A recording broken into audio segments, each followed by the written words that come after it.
ancestral river flowing through civilizations. It's pretty amazing when you look at it. And what's really fascinating is just how deep those ancient ties run.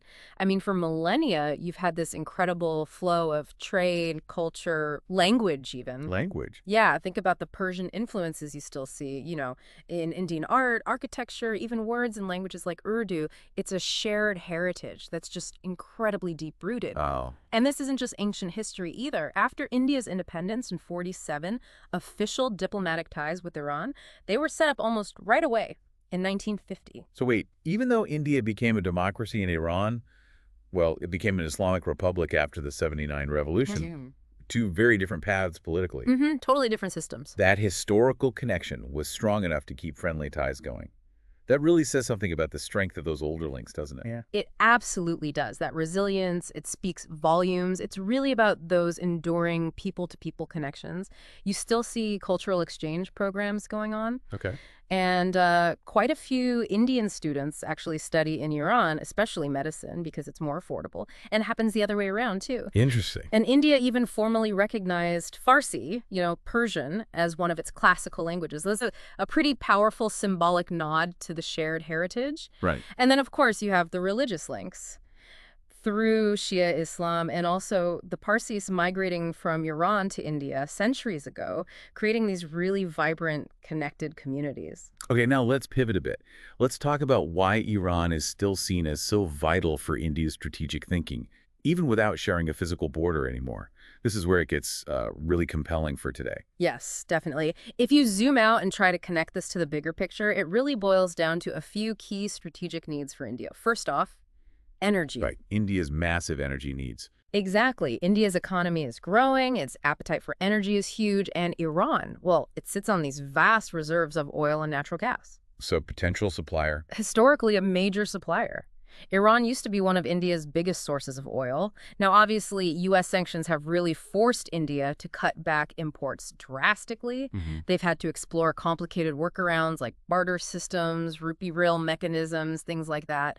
But the sheer potential for that energy partnership, it's always there. It kind of hangs in the background, showing India's commitment despite serious external pressure. So it's about resources, but you mentioned strategy. It's also about a clever geopolitical move, isn't it? Yeah. Especially when we talk about something like the Chabahar Port. Precisely. That brings us straight to Chabahar. And that port is, well, it's nothing short of a strategic lifeline for India. Think about it. India wants to ship goods to Afghanistan, which is landlocked, or further into Central Asia. Great. The most direct way, through Pakistan. But because of, let's say, persistent political difficulties, That's putting it mildly. right, it's often just not feasible. So Chabahar, located on Iran's southeast coast, gives India a direct sea route to Iran. Got it. And from there, goods can connect to roads and railways heading straight into Afghanistan and Central Asia, completely bypassing Pakistan. And that bypass, it isn't just about making trade easier, is it?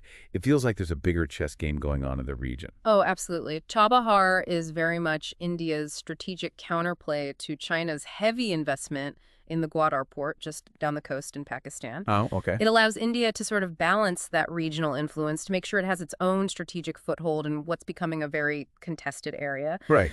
But Chabahar's significance goes even further. It's a crucial piece of this bigger project called the International North-South Transport Corridor, the INSTC. INSTC, right. Heard of that. Yeah, it's this ambitious plan for a network of sea, road, and rail routes. The idea is to connect India all the way up to Russia and Europe, potentially cutting travel time and costs for trade quite significantly.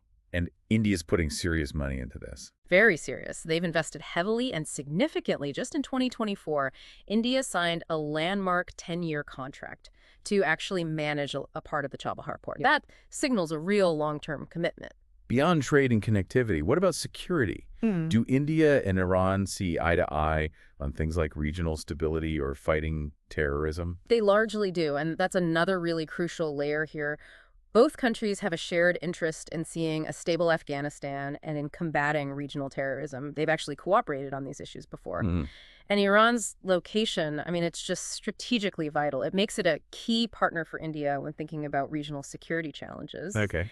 And this cooperation, it also plays out in international forums. Like back in the 90s, Iran actually helped India block a UN resolution that was critical of India regarding Kashmir. That was significant diplomatic support. Wow, okay. And more recently, India has actively backed Iran, joining important groups like the SCO, the Shanghai Cooperation Organization. Right, the security bloc with Russia and China? Exactly. And also BRICS, that major economic group of emerging nations. This isn't just, diplomatic niceties. It points towards a shared interest in a more multipolar world, maybe one less dominated by the West. So, okay, we have this deep history, clear strategic needs. Hmm. But how does all this actually work day to day, especially with all the geopolitical turbulence? What does it mean for the future of this friendship? It means they're constantly walking a tightrope. The biggest challenge, no question, is the impact of U.S. sanctions. They've hit energy and trade relations hard. Yeah. This puts India in a really tricky position, trying to maintain its own strategic independence while juggling relationships with the U.S., Iran, and other major powers. It's a delicate balancing act. And Iran's own actions must complicate things too. Absolutely. Iran's positions on certain issues, like sometimes its rhetoric on Kashmir or its strengthening ties with China, that adds layers of complexity for India's foreign policy calculations. And while, yes, they do cooperate on things like maritime security and counterterrorism, it's important to be realistic. That cooperation isn't super extensive. Right. It's not necessarily a lack of desire, but it reflects their different and sometimes you could say conflicting alignments in the wider world that kind of limits how deep some of the defense ties can really go.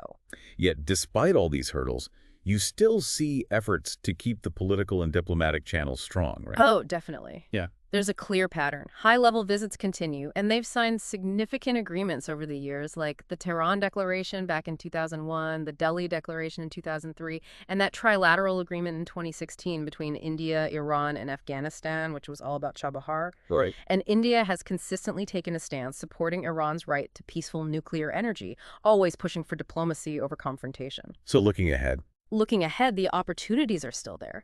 Energy security, that strategic access via Chabahar and INSTC, cultural diplomacy, they're all real and compelling for India. But, they're constantly being weighed against these persistent challenges. The sanctions, the instability in the region, the shifting global power dynamics, it's an ongoing negotiation. So to kind of wrap this up, the India-Iran relationship is just this incredibly fascinating example of a bond that endures, right? Built on this bedrock of shared history and strategic necessity, but always having to navigate the choppy waters of modern geopolitics. Despite all the pressures, all the differences, that thread connecting them seems remarkably strong. Yeah, and if you connect that to the bigger picture, this relationship isn't just about these two ancient nations. Its stability or lack thereof has huge implications for the entire region.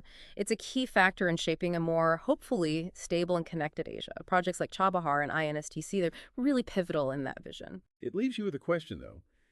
Given these incredibly deep historical and cultural roots, and India's very concrete, long-term strategic bets like Chabahar, how much can those things, the people-to-people stuff, the clear economic logic, how much can they really shield a relationship like this from the high-stakes game of international politics and all those external pressures?